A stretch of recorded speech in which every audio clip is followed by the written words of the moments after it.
Bonjour, je suis Driss Kessous et j'ai le bonheur de vous retrouver avec toute l'équipe Raphaël, un mois après le premier webinaire, pour le deuxième webinaire Raphaël. Avant de vous présenter toute l'équipe et les intervenants de ce jour, vous saluer, patienter un petit peu que les participants se connectent gentiment, vous rappeler le principe. Nous allons passer 1 heure ensemble avec l'objectif d'adresser le plus possible de vos questions, de vos commentaires, de ne pas monopoliser la parole, mais plutôt de vous donner la parole, tout en sachant qu'il y aura de nombreuses questions qui ne seront pas adressées. Nous n'aurons certainement pas le temps de couvrir toutes vos questions. Vous le savez maintenant, après chaque webinaire, il y a un grand travail de toute l'équipe Raphaël pour poster toutes les questions qui ont été posées et puis y répondre sur le site de Raphaël. Vous pouvez voir et revoir les webinaires qui sont effectués, celui du 9 février et puis celui du 9 mars aujourd'hui dans quelques jours. Aujourd'hui, nous allons parler moins d'aspects cliniques liés au Covid long. On a eu la chance d'en parler le 9 février, mais plutôt de l'adaptation, c'est-à-dire la vie pendant le Covid long, l'adaptation à la vie professionnelle, l'adaptation à la vie sociale, l'adaptation, vous allez le voir, aux études, à l'école, et puis l'adaptation au quotidien, finalement, quelques trucs, astuces, modalités que nous allons partager et découvrir avec vous. Vous allez donc retrouver toute l'équipe de Raphaël que vous voyez parfois, mais que vous ne voyez souvent pas. C'est toute l'équipe logistique, technique, communication. On remercie du fond du cœur, évidemment. Et puis, vous le savez, nous avons 2 axes, adultes et enfants. Et vous aurez de nouveau notre collègue Anne Perrin, qui est chef de clinique en pédiatrie, qui s'occupe de la consultation long en pédiatrie, et puis Maïssa Mnémé, qui s'occupe de la consultation chez les adultes, et puis sous la supervision de Clara Posfet-Barbe et de moi-même pour les 2 services respectivement. En fait, aujourd'hui, nous allons, Maïssa, Anne, Clara et moi-même, écouter comme vous des intervenants et on les remercie de participer parce qu'ils représente 3 structures très importantes. Tout d'abord, Madame Chantal Britt. Chantal Britt, vous connaissez certainement Chantal Britt, elle est présidente de l'association Long Covid Schweiz et elle est porte-parole, en fait, le porte-voix de nombreux patients long Covid en Suisse et on se réjouit de l'entendre. Elle aura certainement beaucoup de conseils à partager sur justement l'adaptation pour la vie quotidienne. Et puis, nous avons des représentants d'institutions qui sont essentiels dans la prise en charge du Covid long, dans l'adaptation. Ces 2 offices, l'Office cantonal de l'assurance sociale du canton de Genève, et puis l'Office de la jeunesse et de l'enfance, ou plutôt de l'Office de l'enfance et de la jeunesse.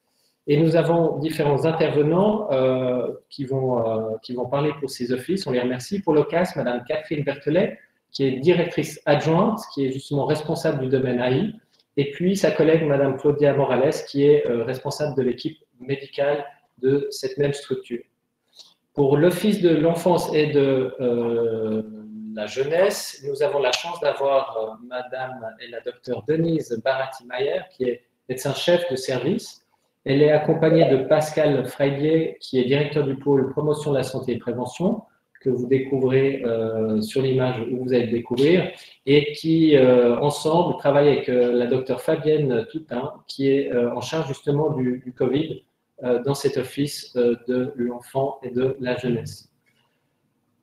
Évidemment, avant de leur parler et de leur poser la question, on va vous rappeler peut-être des modalités qui sont de poser vos questions sur le chat.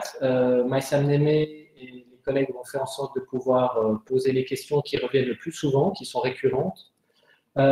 Et avant de passer la parole à Chantal Britt, en l'occurrence, qui va prendre quelques minutes pour présenter son travail, comme les autres intervenants, j'aimerais remercier au nom de toute l'équipe Raphaël, justement les 2 directrices des offices que je viens de citer, l'OCAS, Madame Natalia Vaidli-Bacci, et puis Madame Daniela Di Maria Perret, justement pour l'Office de l'enfant et de la jeunesse. Voilà, j'espère que vous êtes déjà nombreux à participer. Je remercie toute l'équipe, Maïssa Mnémé notamment pour la coordination de ces ces webinaires. Je me réjouis que vous allez consulter les informations qui sont sur le site de Raphaël.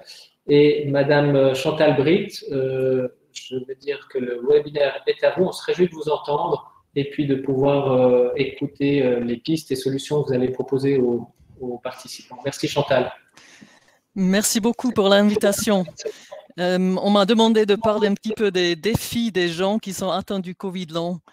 Et il y a beaucoup de défis et je n'ai même pas le temps d'en parler de tous les défis qu'on a. On estime qu'il y a 200 000 personnes en Suisse qui sont atteintes par le Covid long. Il y a des cas très légers, mais également très graves. La majorité n'ont jamais été hospitalisés et pas enregistrés, on ne sait pas qui c'est. Et la majorité sont des femmes. Et vu que nous allons parler des assurances sociales, j'aimerais bien perdre quelques mots sur le fait que ce sont pour la plupart des femmes. Parce que beaucoup de femmes qui étaient exposées comme enseignantes dans les soins, mais également aux caisses, dans les magasins et aux restaurants, c'était des femmes. Et les prévoyances des femmes qui travaillent souvent à temps partiel ou des femmes qui travaillent au foyer sont généralement inférieures à celles des hommes. Les femmes sont souvent cataloguées comme hystériques et la recherche pour les maladies qui sont typiquement féminines, comme les maladies auto-immunes, les fatigues chroniques ou les maladies intestinales sont souvent négligées. On sait que la majorité des personnes sont affectées sont entre 30 et 60 ans. On a fait un sondage il y a un an à peu près.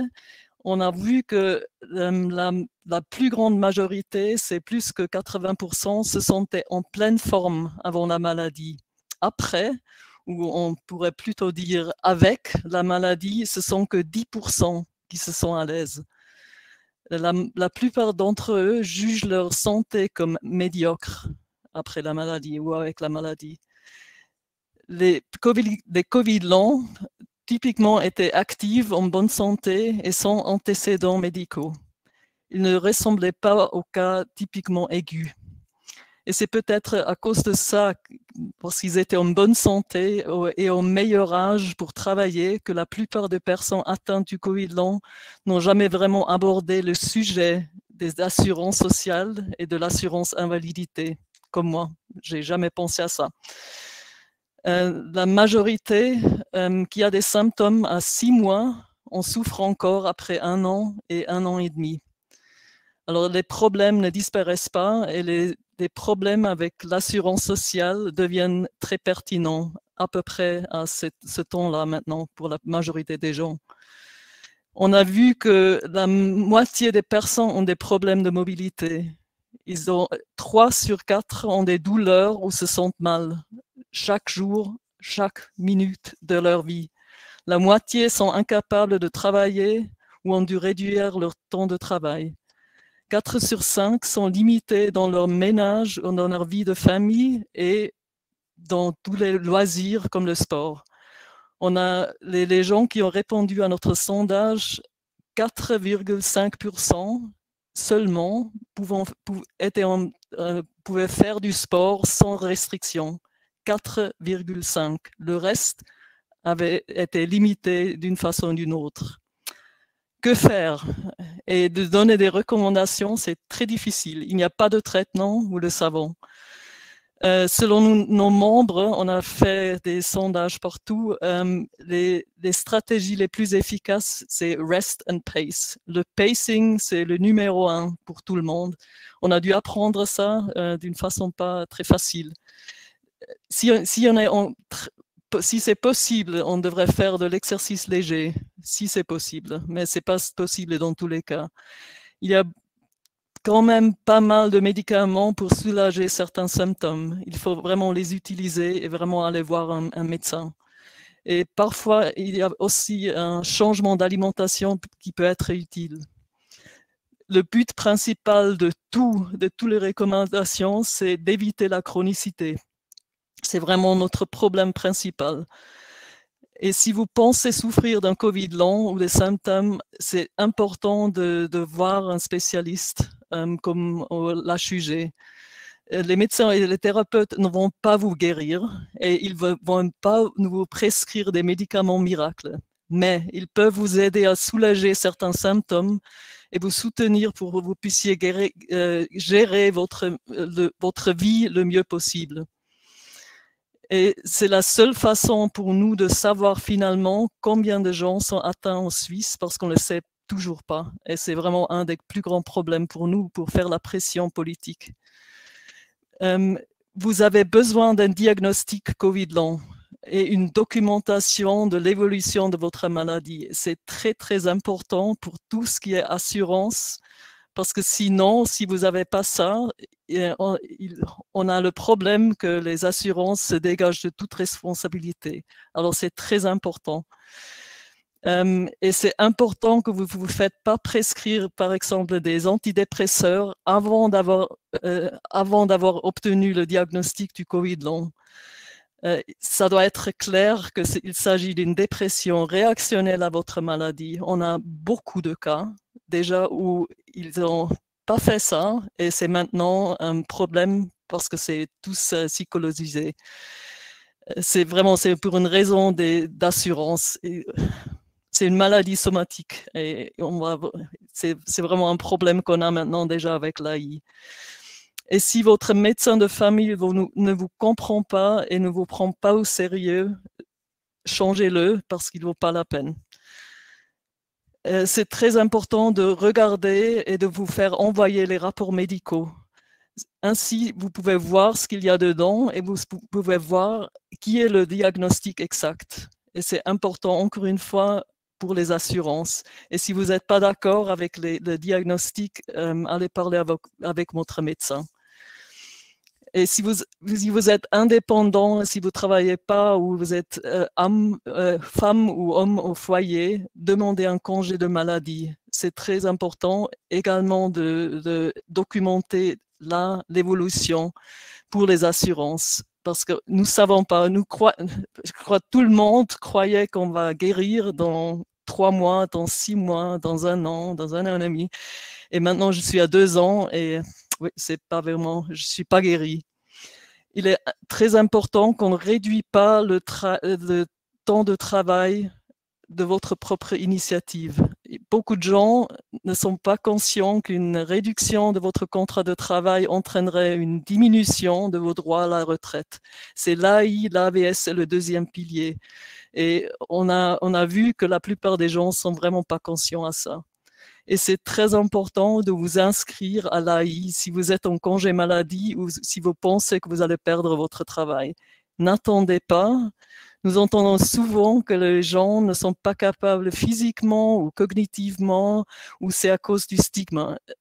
Oui, la stigmatisation, elle est là, mais je crois que pour la plupart, ce sont simplement, les gens ne sont pas conscients qu'ils devraient s'inscrire à l'AI. L'AI, c'est vraiment en première ligne une assurance pour vous soutenir dans les mesures de réadaptation, et en seconde ligne, c'est pour les rentes d'invalidité.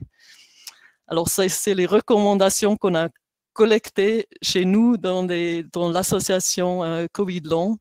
On est à peu près 3000 personnes en Suisse qui sont dans l'association qu'on essaie de soutenir. Et on devient maintenant que l'Omicron commence, on est encore plus chaque jour. Le problème ne va pas disparaître, malheureusement.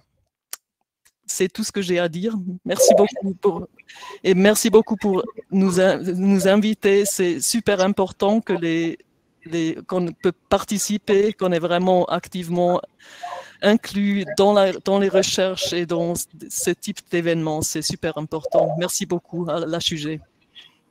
Merci Chantal Britt. Vraiment, c'est nous qui vous remercions. Et c'est vrai qu'on mettra, et je crois que l'association est déjà sur le site Raphaël. Il y a un travail exceptionnel qui est fait au sein de votre association. Bravo. J'ai peut-être sans transition, j'ai envie de donner la parole à Madame Berthelet, justement. Et de nouveau, remercier l'OCAS, vraiment de Genève, qui s'expose un peu, parce qu'évidemment, il y a des critiques, il y a des grandes attentes, et puis je crois que c'est un signe très, très positif d'avoir les collègues de l'OCAS, que la direction de l'OCAS ait répondu présent. Et puis, je pense que ça n'est qu'ensemble qu'on fera avancer effectivement les droits et aussi transmettre l'information, comme vous l'avez dit, Chantal Bric, de ne pas faire certaines erreurs. Et Madame Berthelet, je vous remercie d'avoir répondu présent et je crois que c'est très, très apprécié par les patientes et les patients qui présentent un Covid long. Merci. Madame Berthelet, une petite présentation, une réaction, merci. Merci beaucoup et merci pour cette invitation à laquelle nous participons effectivement avec plaisir. Nous sommes très touchés par la situation qui est celle de la population en Suisse et particulièrement à Genève qui concerne nos assurés. Peut-être pour débuter, je vais un petit peu commencer à présenter l'assurance invalidité qui est une loi fédérale et les différents offices AI de tous les cantons représentent donc les intérêts des assurés qui auraient une atteinte à la santé qui serait invalidante et qui déposeraient une demande auprès de notre office. Donc, déposent à notre office les personnes qui sont domiciliées à Genève ou qui travaillent à Genève, frontalières également, et qui présentent une atteinte à la santé. Selon la loi fédérale, effectivement, il faut qu'il y ait une atteinte à la santé durable et que celle-ci présente une répercussion sur la capacité de travailler. Comme l'a dit Madame Britt, que je remercie beaucoup parce que c'est tout à fait dans la ligne. Madame Berthelet, je vous demande juste, c'est trop précieux votre intervention. On a des petits problèmes de son essentiellement. Est-ce que vous êtes d'accord qu'on essaie juste de les réparer? Je crois qu'il y a eu, tout à l'heure, on a fait des tests, ça allait plutôt bien. Je crois que là, il y a peut-être au niveau réseau. Et de nouveau, ce serait une injure que de continuer sans bien vous entendre. Est-ce qu'on essaie, nous, d'organiser, de réparer ceci en parallèle de la session et puis on peut peut-être passer à l'office de l'enfant et de la jeunesse le temps qu'on fixe votre connexion? Ça vous irait? Tout à fait. Génial. Et moi, je quitte aussi peut-être un petit moment la session pour vous aider avec Guillaume et vous faire des tests. OK? Maïsam, je te laisse assurer la transition. Très bien, merci. Merci. Donc, effectivement, peut-être donc dans la continuité aussi de l'adaptation du quotidien et la gestion du quotidien, nous avons d'abord et de façon très importante l'adaptation du quotidien à l'école chez les personnes qui sont donc atteintes de symptômes persistants du Covid quand ils sont encore dans l'enfance ou dans l'adolescence. Donc, sans transition, je vais donner la parole au DIP. Merci. Donc, Denise Barati-Maillard, donc je suis la chef de service, médecin chef de service au niveau du service santé enfance et jeunesse, qui, comme vous le dites, est rattaché à l'Office de l'enfance et de la jeunesse et au DIP. Tout d'abord, avant de rentrer vraiment dans le sujet du Covid long, je pense qu'il est important de brièvement dire comment est-ce que travaille le service de santé enfance et la jeunesse. Et sa particularité, en fait, c'est d'être présent avec des infirmiers et infirmières et avec des médecins, d'être présent dans tous les établissements scolaires publics du canton de Genève et notre contact avec la population, donc des enfants et des jeunes du canton, scolarisés au niveau du DIP, commence déjà, même avant encore l'école primaire, avec un premier contact avec les enfants qui sont déjà accueillis dans les structures de la petite enfance, les crèches ou les jardins d'enfants. Et ensuite, le contact avec ces jeunes se poursuit tout au long de la scolarité jusqu'à la fin de la scolarité obligatoire. Donc, de par cette activité de médecine scolaire au sein des établissements scolaires, notre service est en contact avec toute la population enfantine et jeune et constitue donc, ça j'aimerais le dire de cette manière, une porte d'entrée. Quand on parle de Covid long, donc les écoles constituent une porte d'entrée pour le repérage de ces situations de Covid long auprès des enfants et des jeunes dû à ce contact que l'on a avec cette population. Comme le disait tout à l'heure Madame Chantal, les conséquences physiques d'un Covid long sont importantes, sont lourdes, également chez les enfants. Et donc, on peut assez facilement imaginer que les conséquences de cette maladie peuvent avoir ensuite des répercussions sur la scolarité de ces enfants. Une des priorités de notre service est justement que tout enfant puisse être scolarisé et que tout enfant puisse être maintenu à l'école et puisse poursuivre sa scolarité normalement, régulièrement, indépendamment d'un éventuel problème de santé. Et c'est clair que les symptômes du Covid long vont avoir des répercussions, par exemple, avec des difficultés d'apprentissage, une baisse des résultats scolaires, des absences plus ou moins prolongées, plus ou moins fréquentes. Et ça, évidemment, avec des répercussions importantes. Et notre but, c'est donc de maintenir les enfants à l'école et de leur permettre la poursuite de leur scolarité.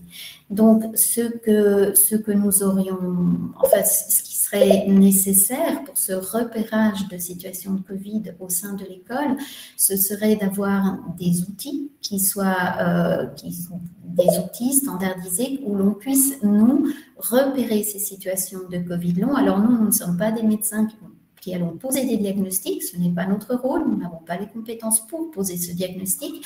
Par contre, nous avons, à travers cette porte d'entrée que constitue l'école, la possibilité de les repérer de manière précoce et ensuite de les référer aux structures adéquates pour que ces enfants puissent ensuite être suivis, pris en charge.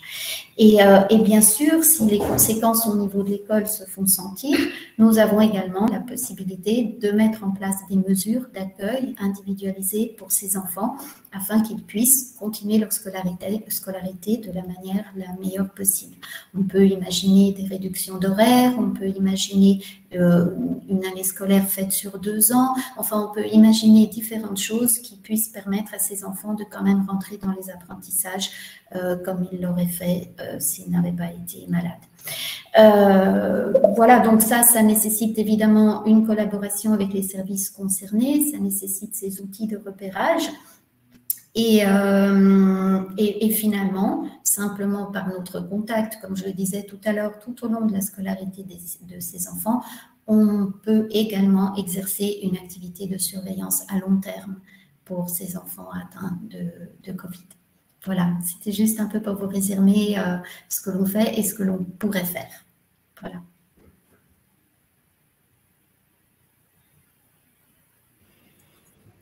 Merci beaucoup.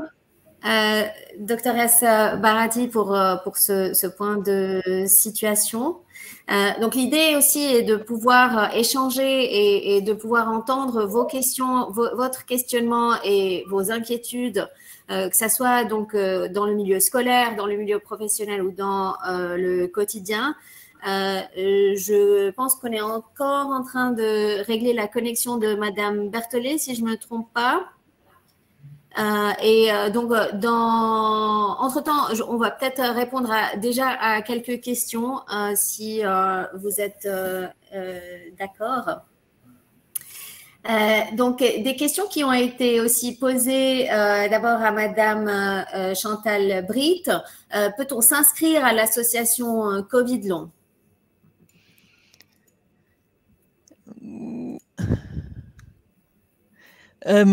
Pas encore, mais à peu près dans 2 semaines. On est en train de traduire tout ça en français. On a maintenant 2 représentants de la Romandie. On est vraiment en train de le faire. Ça a commencé en Suisse alémanique. C'est pour ça qu'on est plus fort là. Mais tout ça commence. Alors, à peu près dans 2 semaines, on peut s'inscrire à l'association et après, on aura également une traduction du site web en français. Ok. Et puis aussi une question qui s'adressait à vous de la part de Madame Josiane Graham. Vous parlez de médicaments en fait pour soulager les symptômes. Est-ce que vous pouvez peut-être juste donner un peu plus de détails de quels médicaments il s'agissait qui peuvent soulager des symptômes ou est-ce que c'était en général? Moi, je ne suis pas médecin, alors je ne sais pas si je suis la bonne personne. Je prends des bêta-bloqueurs maintenant parce que c'est la seule chose qui m'a vraiment permis de me calmer. Mais ce n'est pas pour tout le monde, hein, c'est tout à fait clair. Ça dépend vraiment des symptômes qu'on a. Mais pour moi, les antihistaminiques, ça me soulage beaucoup. Et le mélatonine, j'ai besoin de dormir et pour moi, c'est un médicament pas un médicament, c'est qui m'aide à dormir. Mais et pour les douleurs, je prends des antidouleurs hein, si j'ai des douleurs. Mais ça dépend vraiment un petit peu où on est dans la maladie. Moi, c'est à 2 ans que j'ai commencé avec les bêta-bloqueurs. On a eu des problèmes parce que si on a des problèmes des poumons et du cœur, les médicaments, ça ne va pas ensemble. Pour tout ce qui est poumon, on doit tout ouvrir et pour le cœur, on veut que ça se renferme. Alors, il y a vraiment toujours un problème. Mais je crois que c'est les médecins qui devraient vous donner. Oui, tout à fait. Donc, je vais aussi peut-être donner notre point de vue. Il faut absolument pouvoir en discuter avec votre médecin traitant, avec votre pédiatre aussi.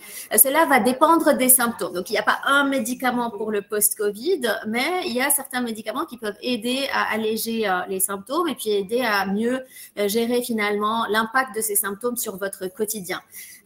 Vous pouvez aussi trouver toutes ces informations sur la plateforme Raphaël, que ce soit dans la rubrique traitement ou dans la revue de la littérature ou dans Incertitude sur le post-Covid, où on est finalement en train de pouvoir reprendre chaque étude, chaque molécule pour voir quels sont les résultats et puis quelles sont les indications. Il faut aussi dire que nous ne recommandons pas de médicaments s'il n'y a pas un essai clinique qui montre qu'il y a eu des bénéfices plus que des effets secondaires de ces médicaments. Je m'adresse peut-être au DIP. Une des questions qui ressort aussi, c'est finalement comment on peut conseiller les médecins, qu'est-ce qu'ils doivent chercher durant leur consultation pour aider, que ce soit dans un peu le contexte social ou pour aider aussi à imaginer une adaptation scolaire de ces enfants. Je ne sais pas, est-ce que vous pouvez répéter la question, s'il vous plaît? Il y avait des bruits, je n'ai pas bien entendu. Oui, désolée. Donc, en fait, la question, c'est finalement comment on peut aider ou conseiller les médecins et les pédiatres à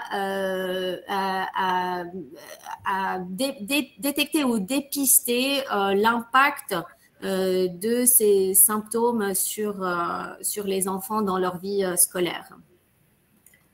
Alors, je ne sais pas si je suis la personne la plus indiquée pour répondre à cette question. Peut-être que la docteure Anne Perrin pourra approfondir, mais en tout cas, c'est vraiment, c'est plutôt au niveau, moi ce que je voulais expliquer, c'est plutôt au niveau de l'école qu'on peut se rendre compte, par exemple, de l'apparition de certaines difficultés chez un enfant qui n'en présentait pas avant, des absences, et ensuite il y a un contact avec le médecin pédiatre, par exemple, de cet enfant, et puis il y a des investigations ensuite qui peuvent être mises en place. Nous, ce qu'il nous faudrait pour être plus efficace dans le repérage de ces situations, c'est justement avoir des outils, et là je pense que c'est un travail qu'il faut que nous fassions ensemble pour pouvoir développer des indicateurs de repérage de ces situations. Et ensuite, c'est un travail de collaboration avec le médecin qui a en charge l'enfant, que ce soit au niveau des HUG ou que ce soit le pédiatre qui s'interpelle pour que nous puissions mettre en place des mesures, comme je disais, de soutien scolaire pour ces enfants si les difficultés sont à ce niveau-là. Je ne sais pas si j'ai vraiment répondu à l'entièreté de la question. Alors, tout à fait, et je pense qu'on peut effectivement aussi encourager les pédiatres, et je laisserai Dr Esperin donner son avis avant de passer la parole à Locas, mais on peut les encourager à aussi vraiment développer l'anamnèse sociale finalement des personnes. Donc, des fois, en tant que médecin, on a une tendance à vraiment nous concentrer sur les aspects médicaux, alors que c'est clair que l'aspect social et l'impact social de cette maladie et de ces symptômes sont essentiels et importants. Et donc, ouvrir cette question, voir quel est l'environnement finalement de l'enfant au-delà de ce qu'on voit au cabinet, pourrait être une des premières portes pour les... Alors, je rebondis effectivement sur ce que vous dites. Effectivement, au cabinet, comme vous venez de le dire, on a tendance à se centrer vraiment sur la santé somatique de l'enfant ou sur la problématique qui est rapportée au moment de la consultation.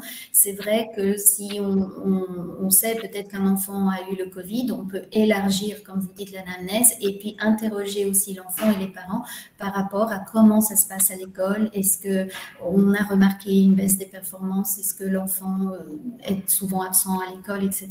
Et à ce moment-là, ils peuvent tout à fait se mettre en contact avec nous pour aller plus loin dans cette anamnèse un peu plus sociale. Merci. Anne?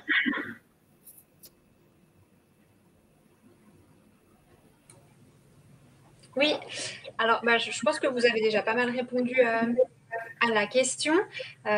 Effectivement, je pense qu'au cabinet, mais nos collègues pédiatres, ils sont quand même assez forts pour effectivement compléter, toujours avoir aussi l'aspect scolaire dans leur anamnèse. Ça fait vraiment partie de l'anamnèse de base pour les enfants. Mais c'est vrai que s'il y a une notion de Covid, peut-être effectivement élargir et de peut-être aller plus en profondeur sur les difficultés d'apprentissage, de concentration ou comme ça pour dépister les enfants qui pourraient avoir des difficultés. Et puis, ce sur quoi je rebondirais vraiment, c'est l'importance de la collaboration et de la communication. Je pense que c'est vraiment la clé pour pouvoir permettre à ces enfants en fait, de trouver des solutions aux enfants ou aux jeunes, hein, mais pour pouvoir continuer l'école dans les meilleures conditions possibles. C'est vraiment la collaboration entre le patient, sa famille, toute l'équipe scolaire, donc que ce soit au niveau des enseignants, mais aussi justement du SSEJ avec les infirmières et les médecins scolaires, les psychologues scolaires et les médecins, donc le pédiatre au cabinet, les médecins des HUG si le cas échéant. Et c'est vraiment en collaborant tous ensemble et souvent finalement en s'asseyant autour d'une table tous ensemble qu'on arrive à trouver des solutions qui soient acceptables par toutes les parties et qui permettent d'améliorer vraiment les conditions de la scolarité. Merci, il ne faut vraiment pas hésiter que l'école alerte les parents s'ils voient des signes chez un enfant et aussi que les parents, si eux, ils constatent des difficultés, qu'ils n'hésitent pas à aller à l'école, en parler directement avec les enseignants parce que toutes ces discussions vont permettre, sont riches en fait et vont nous permettre d'avancer. Merci Anne. On va passer la parole à Madame Berthollet et Dr Morales de l'OCASE. Ce que je pourrais vous proposer aussi, parce que nous avons plusieurs questions finalement qui seront en lien avec tous les aspects professionnels et l'impact sur les aspects professionnels de cette maladie. Peut-être on peut garder la présentation, que ce soit assez court finalement pour pouvoir laisser le temps aux questions et pouvoir y répondre.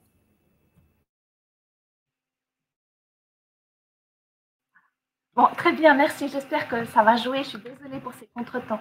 Donc, effectivement, juste vous dire que pour qu'on puisse examiner une demande AI, il faut qu'elle ait été déposée auprès de notre office et les assurés, effectivement, doivent présenter une atteinte à la santé durable qui ait des répercussions sur la capacité de travail. Ça, c'est des exigences qui sont inscrites dans la loi fédérale sur l'assurance invalidité. Donc, c'est des conditions que nous allons examiner. Pour nous, le type d'atteinte n'est pas l'aspect principal et fondamental, c'est-à-dire que bien sûr qu'il faut qu'il y ait une atteinte, mais surtout on va regarder comment est-ce elle se répercute sur la capacité de travailler, ou alors aussi pour les personnes qui exercent des activités de ménage, comment elle se répercute sur les activités qui sont effectuées dans le cadre des travaux ménagers. Dans ce sens-là, notre office a une palette de prestations à proposer. La mission première de l'AI, c'est la réadaptation avec différentes mesures. Et ensuite, évidemment, si la personne n'est plus capable de retrouver sa capacité de travail, on effectue un calcul de la perte de gain et qui est ensuite converti en taux d'invalidité. Par rapport au Covid long, j'aimerais encore juste rajouter qu'effectivement, c'est une atteinte. On a des personnes et on suit justement, monitor à l'intérieur de notre office les situations qui nous sont annoncées. On a environ 10 situations par mois depuis avril 2021. Et on s'est aussi organisé de sorte à avoir un peu un suivi parce que c'est une nouveauté pour nous. Et nous, on est vraiment attentifs. On a déjà mis en place des mesures de réadaptation pour accompagner ces personnes. Et là, je rejoins aussi les conclusions de la doctoresse que nous venons d'entendre, le travail en réseau est extrêmement important.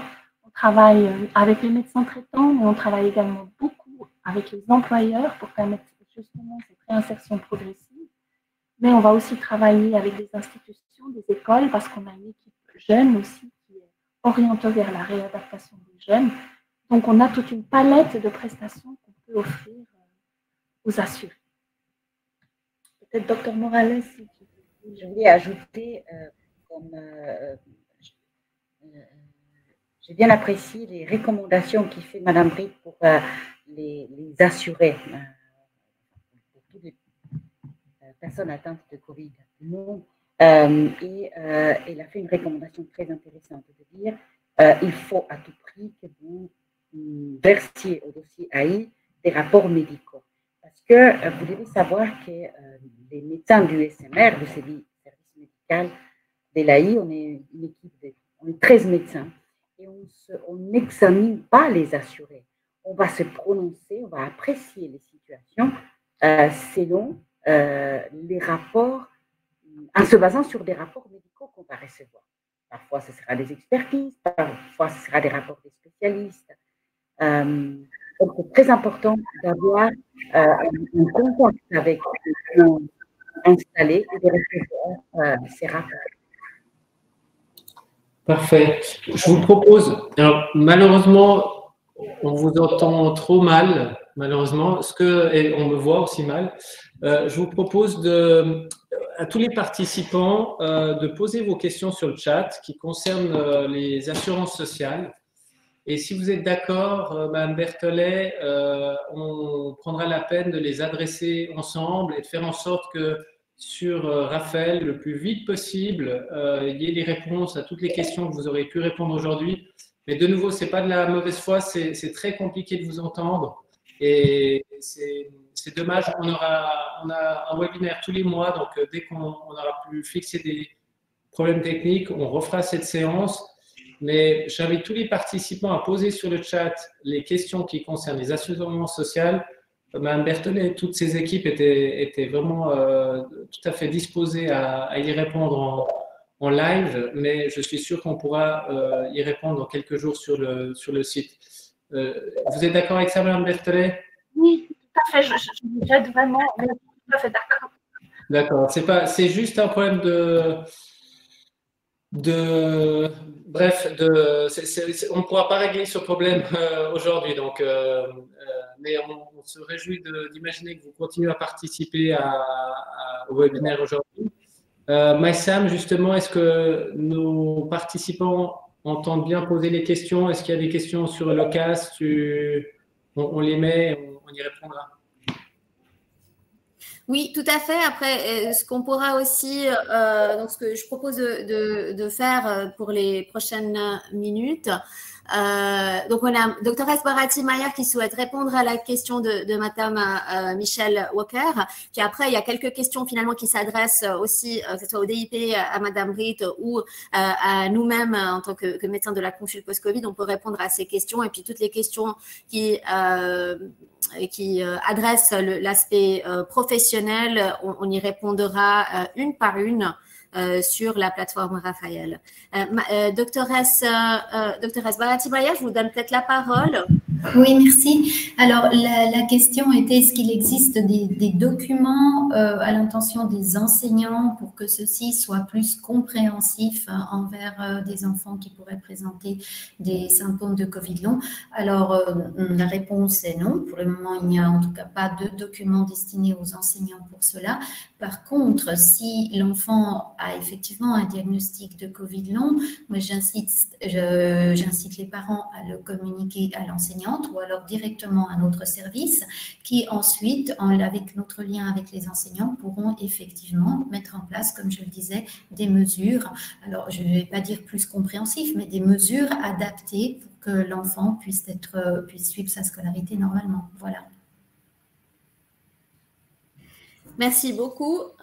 Nous allons aussi répondre donc à quelques questions. Une des questions qui ont été posées il s'agit de… En fait, certains examens ont été faits et puis ils n'ont rien décelé d'anormal. Et que faire dans ces situations? Donc, effectivement, aujourd'hui, le diagnostic du post-Covid ou du Covid long est un diagnostic clinique. Il ne s'agit pas d'un diagnostic qui est basé sur des tests ou sur des investigations. Les tests et investigations sont pour la plupart normaux. Et en fait, il s'agit plutôt, quand on fait ces tests et ces investigations, c'est pour exclure finalement d'autres causes et pas pour confirmer le diagnostic de Covid long ou de post-Covid. Ceci ne remet pas en question le diagnostic et ne remet pas en question l'impact de ces symptômes qui sont effectivement handicapants chaque jour, comme le dit Madame Kubli dans sa question. D'autres questions? Donc, Madame Carillo-Gilles, pouvez-vous nous parler des liens pour les Covid longs avec le syndrome de fatigue chronique ou l'encéphalopathie myalgique ou les douleurs neuromusculaires, fibromyalgie ou le SAMA? Donc, toutes ces questions qui sont très, très pertinentes, vous aurez des réponses aussi sur la plateforme Raphaël, notamment sous l'onglet incertitudes liées au Covid. Ce que nous pouvons vous dire aujourd'hui et ce que nous pensons en tout cas, c'est que le Covid long ou le post-Covid va nous permettre de répondre à plusieurs des questions de pathologie ou de maladies qu'on ne comprenait pas jusqu'à présent. Donc, probablement, il y aura des mécanismes qui sont partagés ou similaires entre toutes ces pathologies que vous évoquez.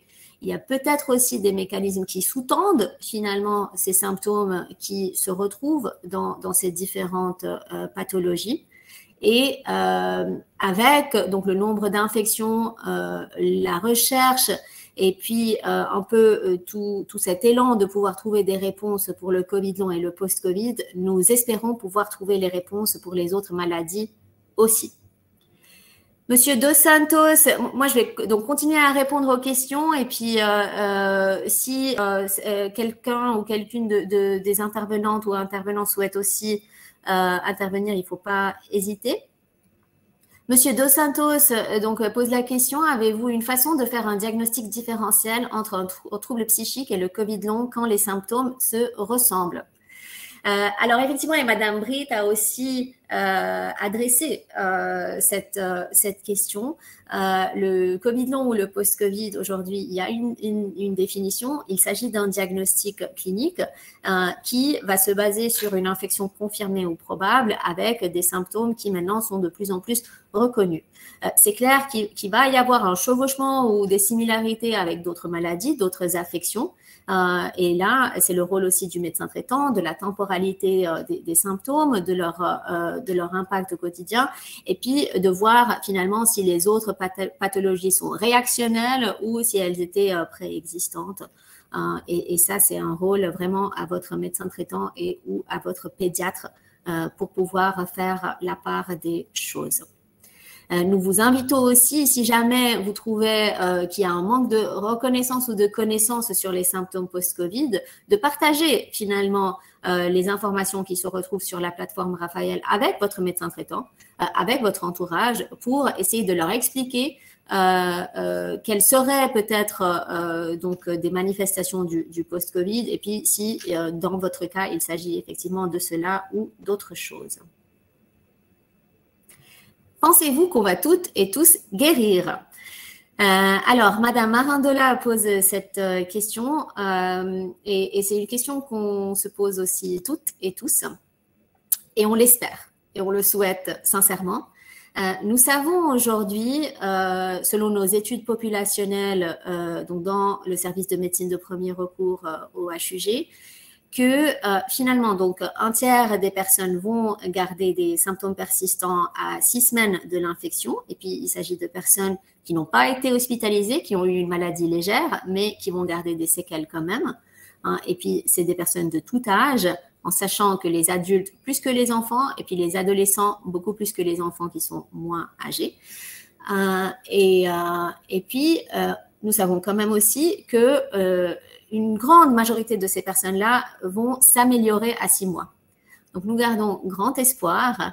Nous pensons aussi, et puis c'est une question que je vais ouvrir et poser aux autres intervenants, qu'une prise en charge précoce, une détection précoce de ces symptômes-là, de leur impact, on espère va aider finalement dans la récupération. Parce que comme l'a dit Madame Britt, en fait, il s'agit de pacing, de donner du temps pour la récupération et ceci va nous permettre de ne pas retarder cette récupération et d'aider dans l'impact sur le quotidien.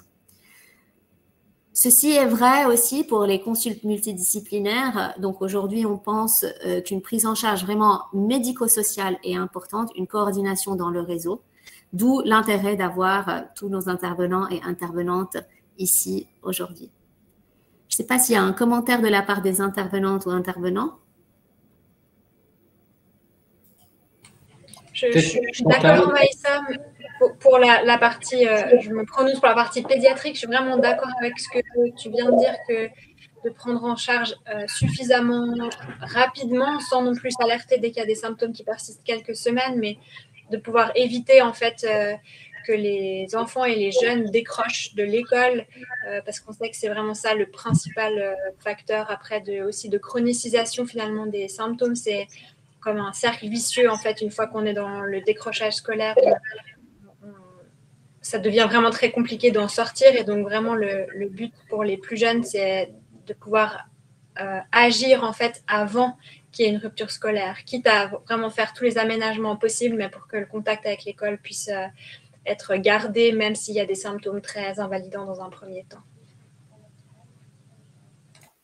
Je me permets de confirmer effectivement, hein, l'enjeu, il est de favoriser la persévérance scolaire. Être scolarisé est un facteur de protection pour beaucoup de choses, et notamment pour les atteintes à long terme, on imagine en tout cas des Covid longs. Le maintien en scolarité avec des mesures adaptées nécessite effectivement qu'on puisse avoir, comme disait la doctoresse Bharati-Mayer, des outils pour les enseignants qui sont au plus proche des élèves, mais aussi peut-être pour les parents, des outils qui permettent de repérer ces signaux faibles qui, une fois cumulés, une fois analysés, parce que pour l'instant, le diagnostic il se pose de manière clinique, et évidemment, je pense qu'il sera essentiellement basé là-dessus, nous permettront aussi spécialistes, en tout cas pour nous, de les relayer auprès des spécialistes, et les spécialistes de pouvoir accompagner au mieux les situations d'élèves souffrant de ce type de pathologie. Quoi qu'il en soit, voilà, le maintien en scolarité, nous avons l'habilité, nous, à favoriser le maintien en scolarité pour des dimensions de maladies chroniques. On le fait pour des élèves qui souffrent de diabète, qui souffrent d'allergies, qui souffrent d'asthme, etc. Donc nous, on attend finalement de pouvoir bénéficier d'outils qui nous permettent de repérer rapidement et de pouvoir travailler en total réseau, en réseautage serré, proche avec les parents, les médecins installés, les médecins spécialistes, les médecins répondants, pour qu'on puisse voilà, accompagner au mieux ces élèves qui souffrent de ces symptômes et qui, pour l'instant, ne nous remontent pas en grande quantité parce que c'est quelque chose qui nous apparaît encore être mal défini dans ce que nous, on peut observer. Mais ce qu'on sait, c'est que les premiers indicateurs, ce seront, comme le disait la doctoresse Bharati-Mayer, des signes faibles, type baisse des rendements scolaires, difficultés de concentration, absentéisme perlé, dans un contexte où, usuellement, il n'y a pas de problématique autre qui pourrait indiquer ce type de signaux. Donc voilà. Je confirme le fait que rester à l'école, c'est un facteur de protection et qu'il faut qu'on se donne les moyens de pouvoir maintenir, notamment que c'est une génération qui est touchée aussi, maintenir ces jeunes en formation, en scolarité. Merci. Peut-être, Maïssa, si tu permets, Chantal, est-ce que vous voulez réagir à ces différentes questions, différents commentaires? Je ne veux pas dire autre chose que vous. Je connais des enfants qui ne sont pas capables d'aller à l'école. Ils ne sont pas capables. Ils ont vraiment des symptômes qui sont trop sévères et ce n'est même pas une question d'aller à l'école. C'est vraiment, en théorie, je comprends, je suis tout à fait d'accord, mais il y a des cas qui sont sévères. C'est des enfants qui ont été malades pendant 1 an déjà. Et ils sont à la maison et c'est pas possible qu'ils aillent à l'école. Alors, j'espère bien, mais c'est pas toujours évident. Et pour la guérison, c'est pareil. Je ne connais pas trop de cas qui sont vraiment tout à fait guéris. Et c'est une amélioration, je le vois. Ça existe également avec la vaccination. On a eu quelques cas qui se sont améliorés avec la vaccination. Mais je ne connais pas de cas qui sont vraiment guéris tout à fait au même niveau qu'ils étaient avant la maladie. Je ne connais pas. Merci beaucoup. Peut-être je peux juste répondre par rapport au fait qu'effectivement, il y a des enfants et des jeunes qui ne peuvent plus aller à l'école en raison de leur état de fatigue et leur état de santé. Il y en a effectivement. Dans ces cas-là aussi, on peut garder quand même un contact avec l'école. Si l'enfant ne peut pas aller à l'école, des fois l'école peut venir à l'enfant. Et ça, c'est vraiment très important aussi à garder en tête que dans ces situations extrêmes, qui heureusement sont quand même rares, mais qui existent et qu'on connaît déjà en pédiatrie dans d'autres contextes, avec d'autres maladies, on a des moyens de quand même amener un petit bout d'école vers les enfants et les jeunes pour les garder en contact un tout petit peu avec l'apprentissage, même si c'est minime, et pour les garder en contact aussi avec leur père, parce que c'est ça qui est vraiment important. Donc, même si c'est impossible de se déplacer et d'aller à l'école, on peut quand même, disons, il ne faut pas mettre de côté l'école et dire on y repensera dans 6 mois, 8 mois, parce que là, c'est vraiment compliqué, et on peut quand même mettre des choses en place vers l'enfant. Et je pense que ça, c'est vraiment important. Merci beaucoup Anne, Madame Britt et tout le monde de votre participation. Effectivement, c'est une question très importante finalement, et puis surtout si ça touche donc l'individu à son âge déjà très jeune. D'autres questions donc dans le chat que vous avez posé. Est-ce que aujourd'hui on a assez de recul pour connaître l'impact donc post-Covid selon les variants? Donc est-ce que l'Omicron finalement va avoir moins ou plus d'impact que d'autres variants? Ceci est à l'étude. Nous l'étudions aussi dans le service de médecine de premier recours. Nous n'avons pas encore ces données. Et il y a plusieurs facteurs qui vont contribuer parce que nous savons, il y a des études qui ont montré que la vaccination diminue le risque de persistance de symptômes. Donc, les personnes vaccinées qui vont malheureusement attraper le Covid, avoir une infection après la vaccination, ont 2 fois moins de risque de développer des symptômes persistants. Donc, on doit essayer de comprendre aussi, après cette vague Omicron que nous avions eue il y a quelques semaines, finalement, la persistance des symptômes, est-ce qu'elle va être réduite? Et puis, si elle est réduite, quelles sont les raisons de cette réduction? Est-ce qu'il s'agit de la vaccination, des mesures sanitaires ou du variant en soi? Et puis aujourd'hui même, donc de l'Afrique du Sud, où on a eu les premiers cas d'Omicron, nous n'avons pas encore ces réponses. D'autres questions qui se posent sont sur le suivi cardiologique en fait à long terme des personnes qui sont atteintes de post-Covid. Nous ne recommandons pas nécessairement un suivi cardiologique d'emblée. Donc, Monsieur Cluzot ou Dr Cluzot nous parle de cette étude qui est de ce manuscrit qui est sorti dans Nature, qui donc recommande ou conseille ce suivi cardiologique pour les personnes post-Covid. Ce qu'il faut savoir, c'est qu'il y a des symptômes cardiaques dans le post-Covid, donc les symptômes persistants, si on parle de ces troubles dysautonomiques, où on a donc une réponse inappropriée finalement de la fréquence cardiaque. Là, les cardiologues vont être impliqués et ce symptôme est fréquent. Nous n'avons pas d'évidence pour l'instant que le Covid va à long terme augmenter le risque cardiovasculaire. Et professeur Guessus pourra aussi peut-être intervenir sur ce point. Donc, en dehors des palpitations et d'autres problèmes plutôt du système nerveux ou autonome sur le cœur, et puis des myocardites ou des complications dans la phase aiguë, aujourd'hui, nous ne savons pas, nous ne pensons pas que le Covid va augmenter le risque de crise cardiaque ou de syndrome coronarien. Alors, c'est vrai, peut-être garder un bémol des effets indirects. Là, on a des responsables de la prévention santé. Et on sait que, disons, les troubles, ne pas être en forme, ne pas pouvoir activer les leviers d'activité physique, aussi la diminution de la qualité de vie, l'isolement social qui perdure, les troubles de l'humeur, même si la dépression qui serait liée à des troubles de l'humeur liés au Covid long, indirectement, à terme, on reste très attentif parce que ça reste quand même aussi des facteurs de risque cardiovasculaire. Donc, Maïssa Mneme a tout à fait raison de dire que des effets directs ne sont pas évidents, mais on sait que finalement le Covid a été une maladie chronique et puis a déstabilisé beaucoup d'éléments de facteurs de risque et de prévention liés aux maladies chroniques. Donc on reste vigilant et puis on suit évidemment ces données et les cohortes par rapport à ces outcomes.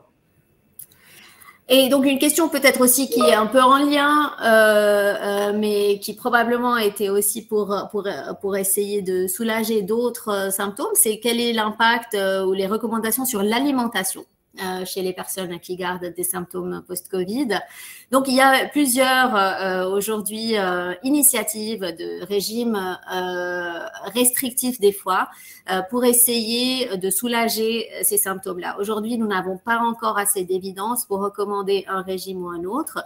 Nous accompagnons certaines et certains de nos patientes et nos patients si leur souhait est effectivement d'essayer ces régimes-là. Nous ne les recommandons pas et nous les conseillons pas nécessairement, mais nous allons accompagner et puis nous espérons aussi que vos médecins traitants vous accompagnent si jamais vous décidez d'essayer des régimes. Et cet accompagnement est surtout pour vous aider à savoir si vous êtes en train d'avoir tous les nutriments nécessaires. Parce que certains de ces régimes sont très restrictifs et puis peuvent être délétères si vous n'avez pas tous les nutriments nécessaires. Cette question se pose aussi donc dans l'activation mastocytaire ou le syndrome d'activation mastocytaire, qui est une réaction inappropriée finalement des histamines. Donc, que ce soit des antihistaminiques ou des régimes restrictifs pourraient peut-être être aidants, mais ça reste très restrictif. Nous allons essayer de répondre à un sondage. Donc, si toutes les participantes et les participants peuvent cliquer sur sondage et répondre, nous souhaitons savoir quelle information vous souhaiteriez avoir durant les prochains webinaires. Et donc, en cliquant, vous pouvez cliquer sur plusieurs des options. Ça nous aidera aussi à préparer les prochains webinaires. Et pouvoir vraiment répondre à vos questionnements et à vos questions.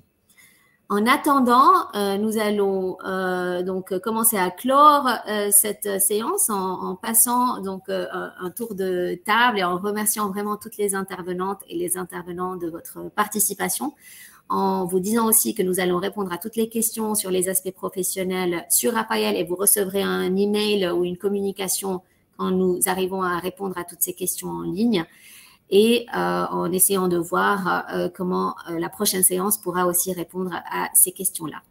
Voilà. Alors, je vais donner la parole à Madame Britt. Dernier mot. Oh, dernier mot en français en plus. Non, je trouve vraiment c'est super ce que le HUG fait et j'espère qu'on aura beaucoup plus d'études cliniques parce qu'il y en a pas une en Suisse et j'espère bien qu'on aura plus de possibilités de faire des tests sur les traitements parce qu'on en a vraiment besoin et également sur les diagnostics parce qu'on a besoin d'avoir une diagnose objectivable pour les assurances et ça serait super. Merci beaucoup pour tout. Merci d'avoir participé en français. Nous savons que ce n'est pas toujours très évident et vraiment merci du fond du cœur. Madame Berthollet. Bonjour, je vous remercie. Vous m'entendez là? Ça va mieux? Oui. Oui, c'est parfait. Nous avons essayé de répondre par écrit à différentes questions. Malheureusement, on n'a pas pu faire plus aujourd'hui. J'en suis vraiment navrée. Donc, juste ce dernier mot. Notre office, effectivement, a un suivi des cas Covid parce que, et là, je réponds aussi aux personnes, il ne faut pas croire parce qu'on ne connaît pas cette atteinte à la santé, qu'elle n'est pas prise en charge par l'assurance invalidité. L'assurance invalidité va examiner en quoi les symptômes que vous présentez, ça peut être l'asthénie, la fatigue, le manque de concentration, en quoi cela empêche la personne de travailler, donc en quoi ça a un impact sur la capacité de travail. Et là, on a différentes prestations qu'on peut offrir, toujours en respectant un cadre légal. Donc, on a effectivement des conditions légales, mais on peut offrir une réadaptation. On a différentes mesures de réadaptation qui peuvent également s'adresser aux jeunes. Et on travaille vraiment en interdisciplinarité. C'est comme ça qu'on réussit le mieux. Si on va avoir un employeur, qu'on regarde avec lui de quelle manière on peut adapter le poste, de quelle manière on peut aménager le poste. On travaille aussi beaucoup, et c'est ce que disait Dr Morales, le lien avec les médecins est extrêmement important pour nous, avec les institutions scolaires également. Donc, on est vraiment une assurance qui s'occupe de tous ces aspects multiples. Mais juste encore une fois pour dire qu'effectivement, on examine les situations au cas par cas. Donc, ce n'est pas qu'on ait des critères généraux comme ça. Dans toute atteinte à la santé que présente un assuré qui dépose une demande AI, on va examiner sa situation. Je prends l'exemple, par exemple, si j'ai encore une seconde, je fais le parallèle avec le cancer. On peut avoir différents types d'assurés qui déposent une demande AI parce qu'ils ont un cancer. Certains d'entre eux retrouvent très vite leur capacité de travail, d'autres non. C'est vraiment des situations qu'on évalue au cas par cas. Voilà, et puis je vous remercie encore une fois de cette opportunité qu'on a de partager avec vous et vraiment de la qualité aussi de toutes ces interventions. Enfin, c'est vrai qu'on doit faire un travail de réseau pour arriver à solutionner ces problèmes. Merci beaucoup, Madame Pertollet. C'est vraiment très, très précieux tout ce que vous dites. Je souligne et je répète si les personnes n'ont pas pu entendre, mais c'est très, très joli aussi comment vous le dites. Donc, ne connaissant pas tout sur la maladie ne veut pas dire que nous n'allons pas prendre en charge ces symptômes et cette maladie. Et ça, c'est très important et merci de l'avoir dit. Doctoresse Morales?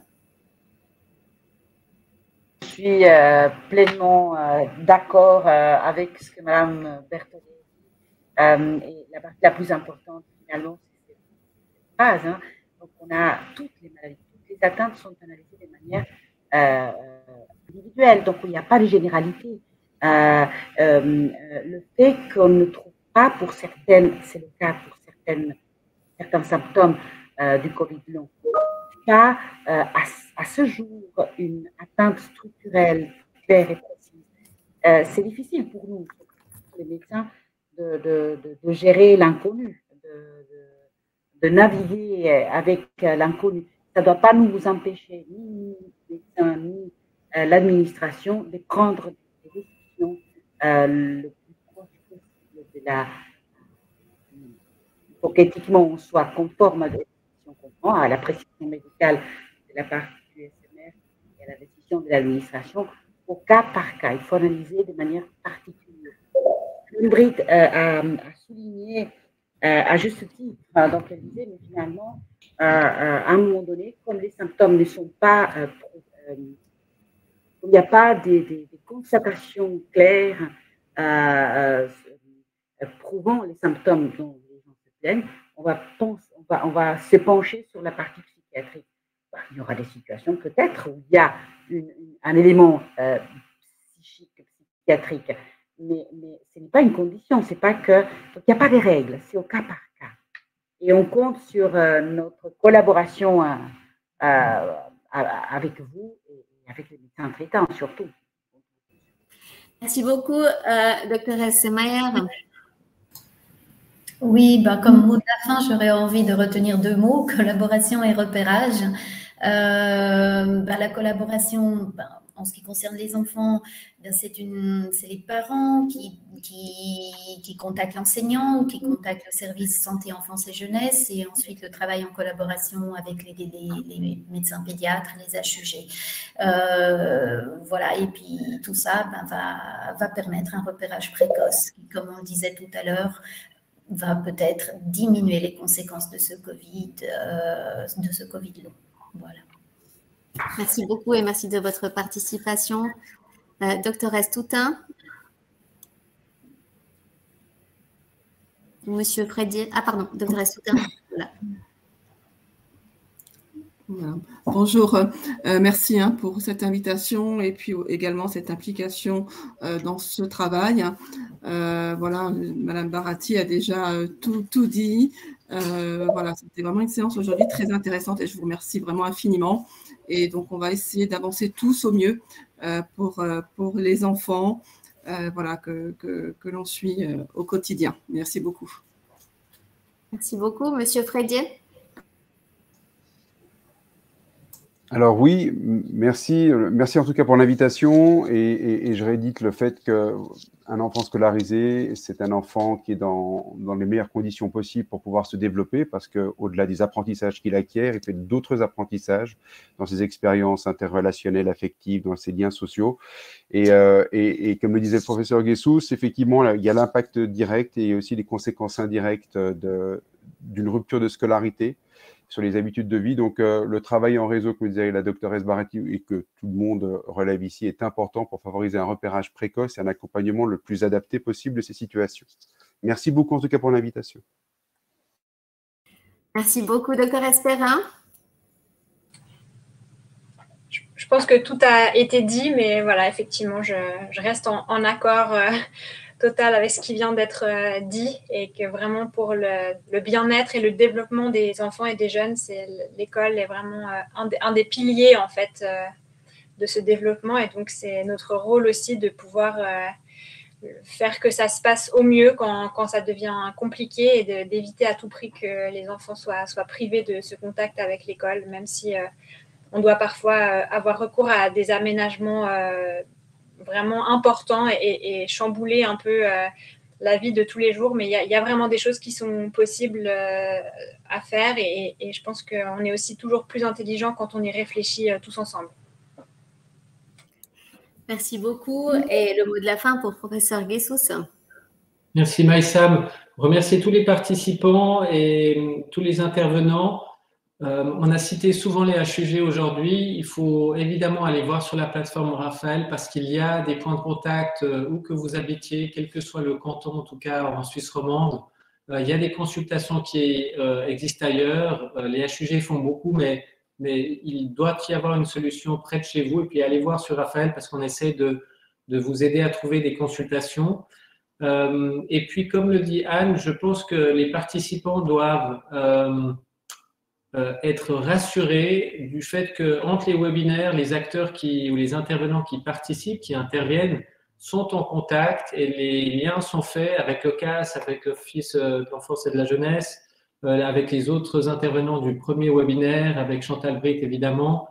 Donc, on travaille entre les webinaires, ensemble, et rien que pour ça, ces webinaires sont très, très utiles, on l'espère pour vous, mais en tout cas pour nous, pour créer un consortium de personnes qui ne vont pas lâcher avant qu'on soit certain d'avoir fait le maximum pour vous aider à traverser ce Covid long. Merci à toutes et à tous. Merci Maïsam. Merci, au revoir, à bientôt.